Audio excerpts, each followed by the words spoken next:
नमस्कार। नमस्कार। पिछले कुछ दिनों से देश में जो सबसे बड़ी चर्चा है वो यही कि सरकार जो 3 कृषि कानून लेकर आई है वो कृषि कानून कितने काम के हैं, उन कानूनों में क्या कुछ है जो किसानों के हक का है और कहां किसानों के हक की बात रह जा रही है। अब इसको समझने के लिए एक तरीका तो ये हो सकता है कि आप जगह जगह जाएं, खेत पर जाएं, और वो भी कोशिश मैंने की, जहां संभव हुआ वो हमने बात की। दूसरा तरीका ये कि देश भर में ऐसे लोग जो इन कानूनों के जो प्रावधान हैं उनको पहले से ही उपयोग कर रहे हैं, यानी वो इस तरह की जो प्रैक्टिसेज हैं, जो मॉडर्न प्रैक्टिसेज हैं, उसको पहले से ही वो उपयोग में ला रहे हैं। तो हम उनसे जो है उनसे बात करें और समझें कि आखिर क्या है, कौन सी ऐसी चीज है जो इन किसानों को परेशान कर रही है, क्या वजह है कि जिसकी वजह से सरकार कह रही है कि हम किसानों के भले की बात कर रहे हैं, लेकिन जो किसान है वो कह रहे हैं कि नहीं नहीं, हमारा भला इसमें नहीं हो रहा है। तो ये बात समझने के लिए ऐसे कुछ जो किसान हैं जिनको हम कहते हैं कि FPC, farmer producer company, farmer producer organisation, तो उनको हम अपने साथ हमने सोचा कि वो बात करें।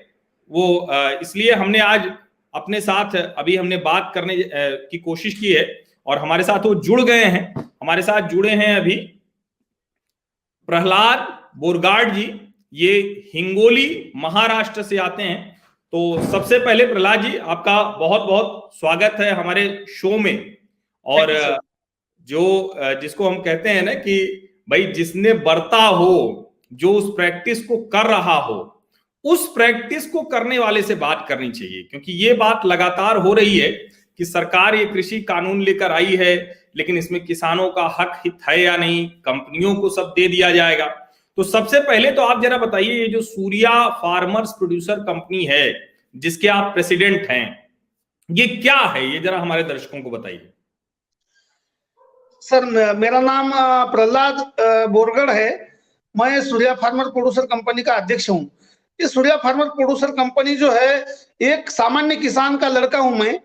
और 2010 में जब महाराष्ट्र स्पर्धाक्षम कृषि विकास प्रकल्प जो आया, एमएसपी प्रोजेक्ट, तो उस प्रोजेक्ट के माध्यम से हमने वो जो ट्रेनिंग लिए, जो जानकारी मिली, उसके हिसाब से हमने वो किसानों का संगठन, जो एसएचजी हमारे थे, किसानों के संगठन थे, छोटे छोटे ग्रुप थे, तो उनको जोड़ के 17 एसएचजी को इकट्ठा करके हमने ये Surya farmer producer company form की है।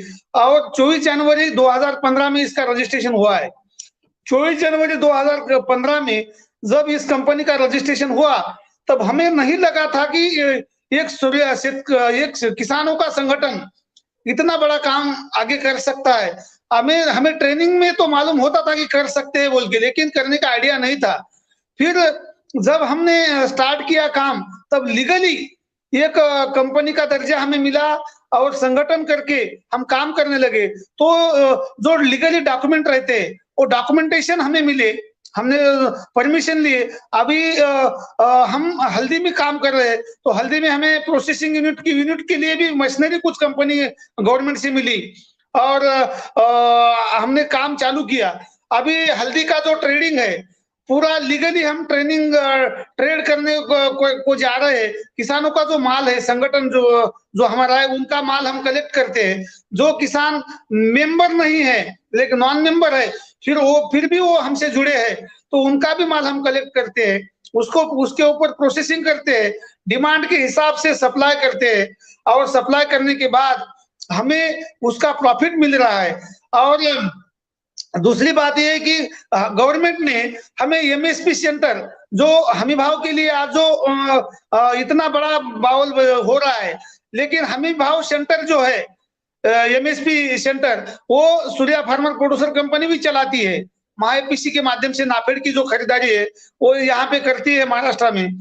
और हमारे डिस्ट्रिक्ट में जो हमारी खरीदारी हमारे सेंटर से होती है, बहुत बड़ा फायदा, प्रॉफिट हमारे किसानों को हमने बना के करके दिया है। शुरुआत में देखा जाए तो 2016 से हाँ प्रहलाद जी, एक एक मिनट में आपको रोकूंगा बीच में, जिससे दर्शकों को थोड़ा समझ में आए। दरअसल प्रहलाद बोरगाट जी ये कह रहे हैं कि किसान ही अपनी कंपनी बनाता है, जो पहले फार्मर्स प्रोड्यूसर ऑर्गेनाइजेशन और बाद में वही फार्मर्स प्रोड्यूसर कंपनी, यानी किसान उत्पादक संगठन से किसान उत्पादक कंपनी बन जाता है। और वो कह रहे हैं कि वो अपने जो किसान उसमें शामिल हैं उस एफपीसी में, उससे कैसे फायदा होता है, वो उपज उनसे खरीदते हैं, उसको बेहतर भाव पर बेचते हैं, और कई बार वो सरकारी खरीद में भी अपना एमएसपी सेंटर खोल लेते हैं और उससे किसानों को बेहतर तरीके से लाभ पहुंचाते हैं। अब जरा ये बताइए प्रहलाद जी कि आपकी ये जो एफपीसी है ये किस सन में बनी, और तब कितने किसानों के साथ आपने शुरू किया था, और किस क्षेत्र में, मतलब ये हिंगोली है तो ये परभणी हुआ, वहीं हुआ ना हिंगोली? हाँ तो सर।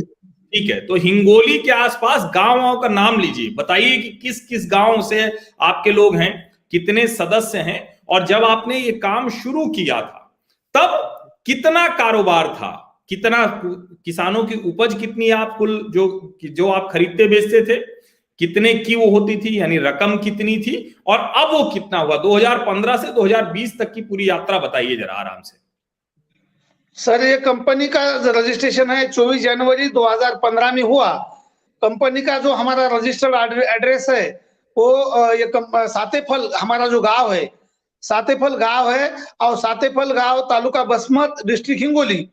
तो ये सातेफल के नजीक के जो ग्रामीण देहाती जो हमारे खेड़े जो बोलते हैं हम, तो उस गांव के जो किसान है, यानी भोगाव है, धानोरा, हयात नगर, रायवाड़ी, तेलगांव, दारेफल, ऐसे जो गांव है, इन गांव के फार्मर को जोड़ के हमने ये कंपनी की।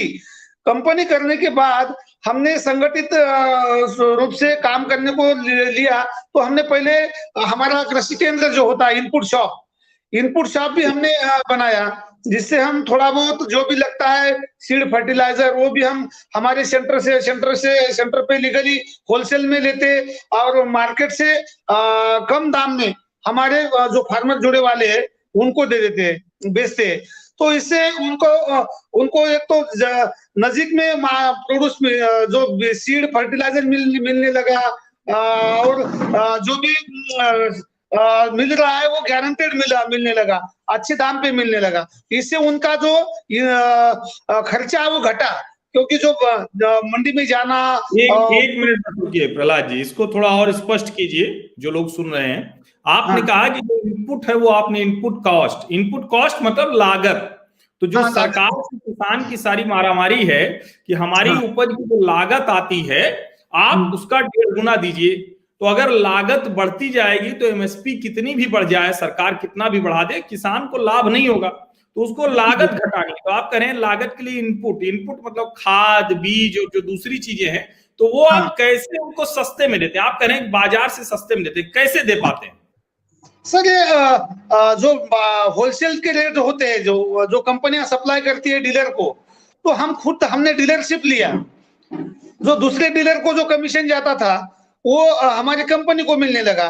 कंपनी को जो मिल रहा है, तो कंपनी अपने हिस्से में से, कंपनी का यानी सभी फार्मर का हिस्सा होता है वो, और वो भी जो भी प्रॉफिट आता है वो भी प्रॉफिट कंपनी का। फिर भी कंपनी कम रेट में अपने किसानों को समझ देती है और गारंटेड देती है, ताकि जो अभी मार्केट में जाते हैं तो एक असरदार औषधि होती है, तो दूसरी खाली टॉनिक होता है, वो किसान के माथे पे मारा जाता है।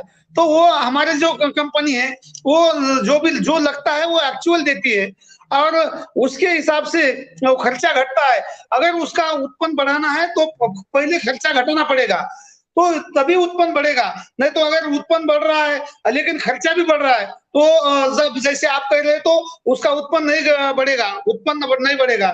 तो हमने खर्चा घटाने के लिए कोशिश की है। और दूसरी बात हमने ये किया कि रेसिड्यू फ्री ऑर्गेनिक इस तरफ हम जा रहे हैं। अभी हमने तय किया है कि हमारे किसानों का जो खेती है उसका जो प्रोड्यूस है उसका ट्रेसेबिलिटी के साथ हम प्रोड्यूस करेंगे, और जो भी पैकेज ऑफ प्रैक्टिसेस होता है वो सब हम करेंगे। और जो बायर है उसको भी समझ में आएगा कि किसान क्या क्या प्रैक्टिस कर रहा है, और उसका टेस्टिंग करके हम मार्केट में बेचेंगे तो विषमुक्त जो माल है उसको अच्छा रेट मिलता है। ये हमने पूरे ऑल इंडिया में मार्केटिंग किया, प्रोड्यूस हमारा हमने खुद ठीक बात स्टॉल है। लगा के एक बेचा और प्रहलाद फायदा जी, हुआ हमारा। एक एक मिनट मैं फिर से दर्शकों को बताऊं प्रहलाद जी क्या कह रहे हैं, इसको थोड़ा ध्यान से सुनिए। वो कह रहे हैं कि वो लागत कैसे घटाते हैं। अब ये जो एफपीसी थी यानी जो किसानों की कंपनी है, उन किसानों की कंपनी ने खुद का अपना एक डिस्ट्रीब्यूटरशिप ले ली, खाद चाहिए बीज चाहिए, वो खुद उन्होंने एजेंसी ले ली। अब जब खुद एजेंसी ले ली तो कोई दूसरा एजेंसी चलाता तो वो उसमें मुनाफा ज्यादा से ज्यादा कमाता। ये मुनाफा नहीं लेते हैं, कमीशन नहीं लेते हैं, क्योंकि किसानों की ही कंपनी है तो सस्ते भाव पर थोक में खरीदने की वजह से छोटे किसानों को सस्ते में मिल गया। फिर ये क्या करते हैं कि ये चूंकि उनकी जो उपज है उसको बेचने की भी गारंटी देते हैं, और उसके आगे एक कदम बढ़कर ये कह रहे हैं कि अब ये ऑर्गेनिक जो विष मुक्त कह रहे हैं, यानी जो केमिकल पेस्टिसाइड उस तरह की जो रासायनिक खाद है उससे ये बाहर निकल रहे हैं। अब मुझे जरा ये बताइए कि 2015 में कितने किसान आपके साथ थे और टर्नओवर कितना था, अभी कितना है? 2015 में जब रजिस्ट्रेशन किया तब हमारे साथ 207 किसान थे जी। अभी हमारे साथ जो हमारे जो मेंबर है जिन्होंने शेयर लिया है वो शेयर होल्डर है वो 538 है, और जिन्होंने शेयर होल्डिंग के लिए हमें अप्लाई किया है तो वैसे हमारे पास लगभग 1500 है। और जो मेंबर नहीं है, नॉन मेंबर है, फिर भी हमारे एफपीसी से जुड़े हैं ऐसे 3000 के ऊपर हमारे फार्मर जुड़े वाले हैं। पहले साल का हमारा 6 लाख का टर्नओवर था, आज हमारी फार्मर प्रोड्यूसर कंपनी का टर्नओवर हुआ है हमारा 10 करोड़ के ऊपर। और रुक जाइए प्रहलाद जी, रुक जाइए, ये थोड़ा सा ध्यान से सुनने दीजिए, क्योंकि दर्शकों को पता होना चाहिए, वरना किसानों को लेकर, कृषि कानूनों को लेकर, आधुनिक बाजार व्यवस्था को लेकर बहुत भ्रम फैलाया जाता है। और ये महाराष्ट्र से बोल रहे हैं, हिंगोली, परभणी की पहले तालुका हुआ करती थी, अब हिंगोली अपना जिला है, वहीं से बोल रहे हैं ये हिंगोली से। और ये बता रहे हैं सूर्या फार्मर्स प्रोड्यूसर कंपनी जब 2015 में बनी करीब 200 किसानों के साथ तो 6 लाख रुपया टर्नओवर था, अभी उसका टर्नओवर 10 करोड़ रुपए है और 538 किसान इनके सदस्य हैं। यानी वो सारे किसान जो एफपीसी के सदस्य हैं वो उस कंपनी के शेयर धारक हैं, शेयर होल्डर हैं, और अभी करीब 1000 से ज्यादा लोगों ने अप्लाई कर रखा है इनके साथ जुड़ने के लिए। जी अब आप आगे बताइए। और 3000 के ऊपर जो फार्मर है हमसे नॉन मेंबर जुड़े वाले हैं। दूसरी बात ये है कि हमारी जो कंपनी है अभी सीधा जो मार्केटिंग है, कई कंपनियां जो बड़ी बड़ी कंपनियां हैं उनके साथ हमारा वेंडर बना है। जैसे कि देश में हमारे देखा जाए तो आईटीसी है, आईटीसी के साथ हमारा वेंडर है। उसके बाद हमारा सोयाबीन में एडीएम के साथ है, और दूसरी बहुत सारी कंपनियां हैं जो स्नेहा है, शालीमार है, ऐसी कम से कम 10 कंपनियों के साथ हमारा सोयाबीन के लिए वेंडर है। और जो मसाला कंपनियां बहुत सारी है, इन मसाला कंपनियों को भी हम सीधा सप्लाई कर रहे हैं। और इसका असर ये हो रहा है कि हमें मार्केट लिंकेज बढ़ता जा रहा है। अभी हमने बांग्लादेश को भी एक्सपोर्ट 1,92,00,000 का हमने हल्दी बांग्लादेश को दिया, और अभी बहुत सारे एक्सपोर्ट के ऑर्डर हमारे पास आए। अभी आज डेट 1 जनवरी है, मार्च एंड होने के लिए 3 महीने अभी बाकी है। फिर भी हम चाहते हैं कि हमें ऐसा लगता है कि आज से लेके मार्च एंड तक और 10 करोड़ का टर्नओवर हमारा हो जाएगा। अगले साल का हमारा टारगेट, इसी गति से अगर हम जाएंगे तो 50 करोड़ का हमारा टारगेट है अगले साल का। तो इस गति 50 करोड़ का हम टारगेट पकड़ के जा रहे हैं अगले साल के 2021-22 जो आर्थिक वर्ष है, इसमें हमारा टारगेट है 50 करोड़ का। 50 करोड़ का टारगेट हम पूरा करने के लिए सभी प्रयास कर रहे हैं, क्योंकि हमें यकीन है कि मार्केट में अगर क्वालिटी बराबर दी जाती है और वैसे लोगों को, कंपनियों को भी एक विश्वास है बायर को कि अगर फार्मर से हम खरीदारी करते हैं, फार्मर के संगठन से लेते हैं, तो अगर मंडी के जो बायर होते हैं दूसरे, तो उससे सस्ता माल मिलेगा और क्वालिटी का माल मिलेगा। तो हमारे तरफ वो अप्रोच हो रहा है उनका, और उनको ये खुशी मिल रही है कि हमसे जो रुपया जा रहा है सीधा किसान को मिल रहा है। बायर भी खुश है इससे। इसका मतलब ये हुआ, जरा सा ये थोड़ा स्पष्ट कीजिए लोगों को। आईटीसी कंपनी आपने बताया, शालीमार बताया, और कई कंपनियां बताया, तो वो आपसे कैसे खरीदते हैं? जैसे बांग्लादेश, तो मान लीजिए कि आप जब निर्यात करते हैं कि कुछ भेजा आपने, तो बांग्लादेश आपकी कौन सी उपज जा रही है, और जो ये आईटीसी खरीदती है, शालीमार खरीदती है, जो दूसरी कंपनियां हैं, उनको आप क्या क्या देते हैं, और कैसे वो सौदा कैसे तय होता है? वो सर सौदा तो अभी सौदा जो होता है उनका रेट निकलते हैं, उनके रेट तो सबके लिए होते हैं। और कंडीशन होता है, जैसे कि हम सोयाबीन में काम करते हैं 10-2-2 का कंडीशन होता है। अच्छा। और हल्दी का जो होता है, हल्दी में हम एनसीडीएक्स में भी काम करते हैं, वो मैंने छोड़ दिया था, बोला नहीं। एनसीडीएक्स हमें बहुत बड़ा बड़ा प्लेटफॉर्म मिला नेशनल कम्युनिटी में, तो उसके लिए भी हमें ट्रेनिंग मिले। और एनसीडीएक्स में हमें माल कैसे लगाना, इन्वेस्टमेंट, उसका सब कुछ, उसका प्रीमियम कैसे मिलता है, वो सब जानकारी मिली। और हमने अभी हल्दी में भी काम पिछले साल से अच्छी तरह से किया है एनसीडीएक्स में, और इस साल भी काम किया। इस साल हमने सोयाबीन भी लगाया एनसीडीएक्स में। एनसीडीएक्स में अभी हमने चने का भी पुट ऑप्शन भी लिया। अभी गवर्नमेंट ने बहुत बड़ा, मैं तो गवर्नमेंट का बहुत आभारी हूँ कि उन्होंने पुट ऑप्शन दिया हमें, क्योंकि पुट ऑप्शन में जैसा पिक का इंश्योरेंस होता है, क्रॉप इंश्योरेंस होता है, वैसे हम जब बुआई करते हैं, सोइंग करते हैं, उसी समय हम आगे जो फसल आने वाली है उस टाइम का रेट अभी हम खरीद के रखते हैं। तो वो भी हमें ऑप्शन बहुत अच्छा लगा, और हमने उसमें भी काम किया। और आगे चल के अभी मसाला कंपनियां जो है उनको भी हम कैसी क्वालिटी लगती है किसको, ये क्वालिटी बताते हैं, हमें कंडीशन देते हैं। उस क्वालिटी को बनाने के लिए हम अगर अकेले फार्मर होते तो हमें संभव नहीं था, लेकिन संगठित होके जो हमने काम किया, अभी जो सेंटर हमें मिला, उस सेंटर के माध्यम से हम वो कर पा रहे हैं। और कंपनी होने की वजह से सब लीगली डॉक्यूमेंट जो लगते हैं वो डॉक्यूमेंट हमारे पास है, और जीएसटी की भी जीएसटी हम पे कर रहे हैं।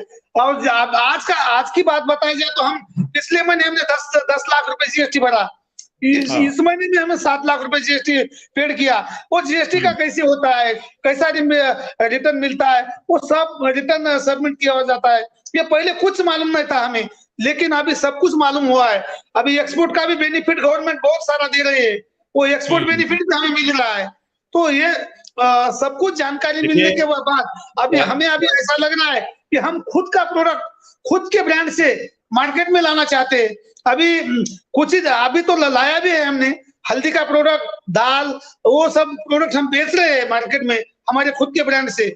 आगे चल के सभी प्रोडक्ट जो हम हमारे फार्मर के हैं वो करेंगे। गवर्नमेंट ने अभी महाराष्ट्र गवर्नमेंट में स्मार्ट प्रोजेक्ट लाया। इस स्मार्ट प्रोजेक्ट में हमने 10 करोड़, लगभग 9 करोड़ 78 लाख रुपए का प्रोजेक्ट अभी सबमिट किया है। महाराष्ट्र गवर्नमेंट ने एक मैग्नेट प्रोजेक्ट लाया फ्रूट एंड वेजिटेबल के लिए, तो उसके लिए भी हमने 5.5 करोड़ का प्रोजेक्ट के लिए अप्लाई किया। अभी ये दो प्रोजेक्ट जब हमारे मैग्नेट से, अपने जो पोखरा प्रोजेक्ट हमारे यहाँ पे चल रहा है, पोखरा में से हमें 52.5 लाख रुपए का गोडाउन मंजूर हुआ है।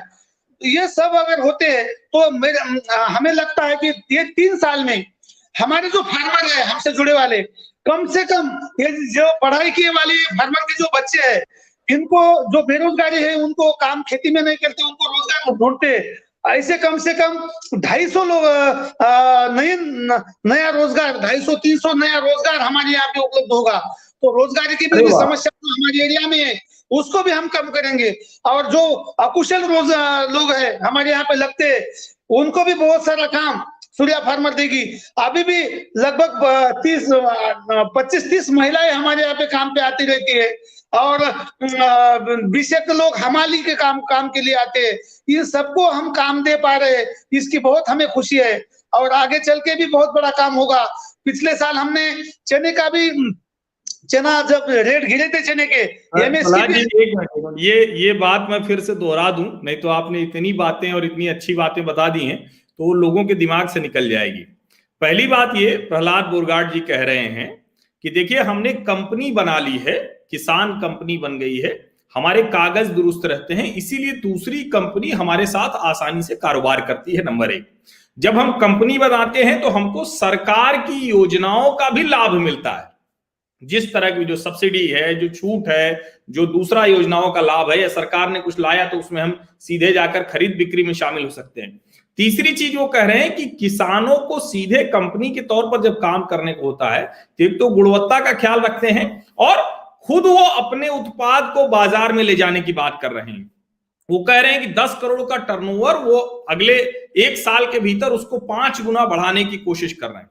एक बात उन्होंने और कही कि एनसीडीएक्स पर उन्होंने हल्दी का कॉन्ट्रैक्ट लिया और वो कह रहे हैं कि ये जो एनसीडीएक्स मतलब देश का सबसे बड़ा एग्रीकल्चर जो कमोडिटी एक्सचेंज है, वहां उन्होंने किया और उससे भी लाभ कमाया। और अब आगे वो कह रहे हैं कि हम अपना ब्रांड लॉन्च करेंगे और वो जो ब्रांड होगा उस ब्रांड के लिए जब लोगों की जरूरत पड़ेगी तो अगले 3 सालों में किसानों के जो जुड़े हुए किसान हैं, उनके जो बच्चे हैं जो पढ़ लिख कर आए, उनके लिए 250 से ज्यादा रोजगार के मौके वो तैयार करेंगे।